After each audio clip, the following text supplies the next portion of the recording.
Климатските промени имаат ранг на комплексна поврзаност со здравјето. Ова ги вклучува директните влијанија, како што се заболувањата и состојбите кои може да завршат со морбидитет и морталитет, а кои се поврзани со температурата и здравствените влијанија од екстремните временски услови. Зајакнувањето на климатските екстреми е се поприсутно на нашето поднемје и затоа се почесто се зборува за влијанието на времето врз здравјето.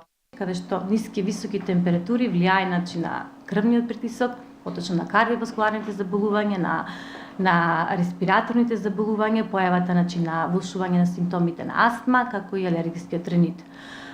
Покрај овие директни ефекти, високите температури имаат индиректни ефекти врз здравјето на луѓето, а тоа се согледува преку појава на одредени заразни заболувања, кои што се јавуваат како резултат на небезбедна храна и вода. Временските промени се физиолошки стрес на кој организмот пробува да се прилагоди. Заради тоа наглите температурни промени значат посебен проблем за луѓето со срцеви проблеми и астматичари. Совет до самите граѓани е, бидејќи рековме да внимаваат што јадат, што конзумираат во услови на високи надворешни температури.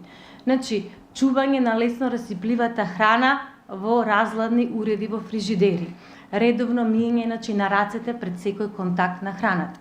Миење на овошјето и зеленчукот, но не само да го измијат, многу е битно и каква вода ќе користат при нивното миење. Водата секогаш треба да биде исправна, да биде со добар квалитет, тоа се подразбира вода од градски водовод. Најчести симптоми кои се јавуваат поради временските промени се главоболка, раздразливост, несоница, константен умор и слично.